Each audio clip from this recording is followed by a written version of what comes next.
Welcome to Our Inner Wisdom. I'm your host, Charlie Lundholm. We are in some intense times right now, and we could all use help finding some balance and clarity. To help with that, I'll be sharing channeled messages, interviews, and discussions on a variety of topics designed to help you feel more grounded, calm, and connected to your source. I thank you so much for being here today. Now let's go tap into our inner wisdom. Hello and welcome. I have recently been taking another deep dive into the power of our thoughts and the power of our conscious choice. And it's a subject that has always fascinated me, especially when you start to think about how your thoughts, being energy, start to create how things flow in your life.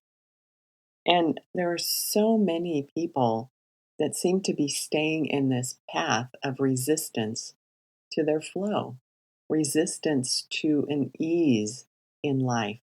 We are so stuck in this no pain, no gain kind of mental attitude.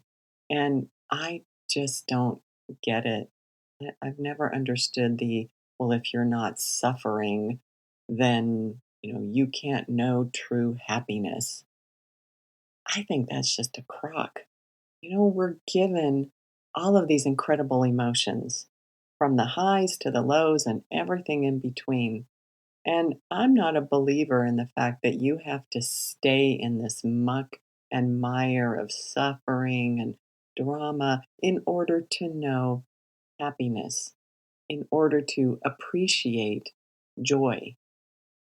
I get the theory, I guess, behind it, but it seems like so many people are choosing, using that conscious choice, the power of their conscious choice, to stay in a place of resistance to their flow, to the flow of life, to the energetic flow that comes in from the universe, from the beautiful energy from the earth. It seems like we're really good at saying, nope, I've got to just be miserable, got to work hard, no pain, no gain, struggle. That's my badge of honor. It's not even okay to work 40 hours now. You work 40 hours, you're a slacker. I work 60. Well, you work 60, I work 80. Puh, 80? Try working 110. It's crazy, isn't it? Unless you love it. If you love what you're doing and you love working all those hours, great. But I don't know about you, but everyone I know that is in that mindset is not loving their job or whatever it is that they are choosing that is making them kind of miserable. It's like if there isn't misery, they don't know how to be alive. Have you seen or know people like that? Or maybe you were like that yourself, that if there isn't drama in your life, if there isn't chaos, if there isn't something to worry about or be anxious about, it's almost like you don't feel alive. Like somehow it's just not okay to take a breath and sit back and just enjoy the shit out of life. Somehow that's not okay. Like we have to be struggling. There has to be drama. There has to be trauma. And it's certainly quite evident in our media. We get bombarded with that. And I know I've talked about that before, and I will probably talk about it in the future. It's a pet peeve of mine that all we get hit with is the bad news. So that doesn't help. But it comes back to our responsibility of how we want to live our lives. It's about our conscious choice and how we seem to choose the hard path sometimes. Years ago, um, some messages that came through from my guides were about the the importance of being heart based and staying in your heart, and how, like, if you're having a crappy day or you're really angry, you're out of sorts, you're just feeling off, and you have to go to the grocery store because you need something for dinner that you're making. You get there, there's no parking spaces. You have to walk a long way, and of course, it's probably raining and horrible, and you get in there and it's crowded, and they're out of what you want. And so then you have to get something different as a substitute, and it's super expensive, and oh, you're so irritated. And then you go to pay for it, and the lines are super long, and you wait and you wait, and then you get behind that person who has coupons and wants to write a check. You know, you've been there, right? So basically, you're just having a rotten time. You had a rotten time before you went to the store, you're having a rotten time in the store, and now you have to go out in the rain and make this big trek to your car. Rotten, rotten, rotten. The opposite of that, you're in your heart, you're connected to your source, you're feeling good, you're grounded. You have to go to the store to get something that you need for dinner. You pull in, there's a parking spot right up front. Cool. You go in, they have plenty of what you're looking for, and it's on sale. Then you walk up, you're going to pay for it. A checker just opens up a new checkout line and says, "Hey, come over here. First in line." Bada bing, bada boom. You go, you pay for it, you have like all the money you need for it, walk out to your wonderful parking spot, go home, and you make a fabulous dinner. So you can see in that example the difference of how things can flow based on our choices of how we want to feel. It's like taking the stairs versus the escalator. And I got such a great visual example of this a couple of weeks ago. I was at the airport, and there had been a couple who was on the same flight as I was, and they didn't speak very good English, but they seemed to be getting around the airport okay. And when we landed, you have to go down two flights of escalators to get to the baggage claim. So I'm walking to get to the first set of escalators, and I see this woman and her husband trying to come up the escalator. They had obviously gone down, thought they were in the wrong spot, and turned around and started climbing up the escalator. And these were not young people. They were huffing and puffing, and you could tell that they were very stressed. They really, I don't know, felt like they were just really, really going to be in the wrong place if they didn't get back up to the next level. And they were working, and everybody's looking at them going, "No, just go down the escalator. Just turn around and ride down with ease," because the up escalator was right next to them, and they could see that it was going up, but they chose to try to go up an escalator. So they finally got it to turn around, and airport staff was around trying to help them, and they finally turned around and just flowed to the bottom with ease. And the poor things, they were exhausted and sweating and out of breath and obviously very stressed. And then the staff just ushered them over to the up escalator, and they hopped on and up they went. Nice and easy.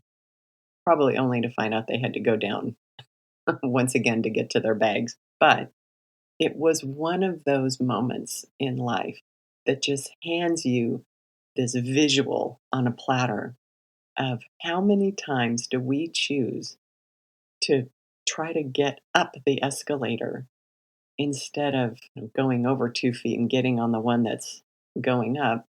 How many times do we choose that struggle? How many times do we choose the hard path? And sometimes we choose that hard path because that's kind of what we're taught. Easy is not good. So, where in your life are you choosing to go up the escalator? Are there parts of your life that can be done or approached or lived from a place of ease, or even just a little easier. I think sometimes too, when we get into this state of being really stressed and pissed off, or whether it's our relationships or work or family or friends, and we start to clench our jaw and we start grinding our little heels into the earth, and it's like, I'm not budging. I'm pissed off. I know that there's probably a better way to do this, but I'm not going to do it because I'm pissed off. Or it's up to the other person to make things better. It's up to them to make it right for me. Well, I hate to tell you, your happiness, the way you live your life, your joy is your responsibility. We have things that happen in life that may not be our fault, but it's our responsibility of how we react, how we choose to react, how we choose to live our life. Esther Hicks tells this great story of when they went river rafting and they all took their boats down to the edge of the river. And when they launched the boats in, she said, not one person tried to paddle upstream. That was just something you wouldn't do. Paddle with ease, go with the river, go with the flow. That's what we're talking about. Being in flow, stepping away from the resistance. So, the invitation from the universe to you is to be conscious of the choices that you make, of how you're feeling. How much time do you spend in stress? How much time do you spend in flow? Are there aspects of your life that you just really don't like? Is it your job? Is it your body? Oh my goodness, that's a big subject. How many times do we stay in a state of unhappiness with our bodies, our poor bodies that are working so hard to give us this incredible life, but we judge it. Oh, I don't like this, I don't like that. But how many people do anything to change it or to make a situation better? Again, the conscious choice. If someone has muscle aches or someone has something going on, it's like, well, have you had it checked out, or have you looked into it, or have you even gone to get a massage, work out that knot? Oh, well, no. I guess I'm just choosing to suffer. Wouldn't that be an interesting thing?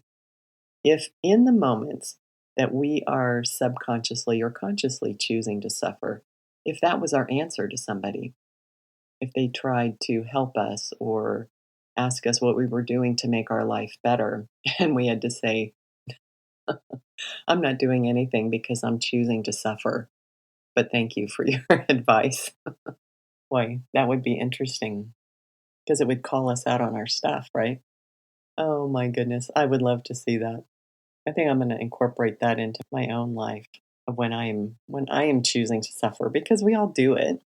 We all have those days, is feeling off, and you're just choosing to stay feeling off, and that's okay. Again, just own it. But life is a lot more enjoyable when that is what we choose. When we choose joy, when we choose flow, when we choose to leave the drama at the door, when we choose to step away from the chaos, when we step away from everybody else's stuff and allow them to just live their lives, when we step away from judgment of ourselves and others, our lives are incredible gifts and we get to choose how we live them. So that is the message of the day. So, as a side note, something I wanted to add, as soon as I got done recording this podcast, I went to click the stop recording. And in doing so, I knocked over my cup of tea, spilling it all over my computer, all over my papers, all over my desk. And it was the perfect opportunity to choose where I wanted to go with that. Obviously, it was an irritating moment, and it would have been very easy to go into that state of just being pissed off and "Oh, my morning's ruined. Oh my gosh, what if I've messed up my computer, blah, blah, blah." But instead, I ended up laughing about it because it was pretty funny, seeing as how I was just talking to you about conscious choice and the power of our thoughts. So instead, I laughed about it. And as I cleaned it up, I just laughed. Like, it's okay. It's all right. Accidents happen. It can be clumsy sometimes. It's not the end of the world. So, gotta love it when life hands you this little opportunity to walk your talk. So, I hope you have a great day and you don't spill anything. And I will chat with you again next time. Thank you for listening. For more inspiration or to find out more about my work and upcoming classes, please visit ourinnerwisdom.com. And for beautiful crystals and minerals, please visit our sister site at earthgallery.com. Until next time, keep tapping in to your own inner wisdom.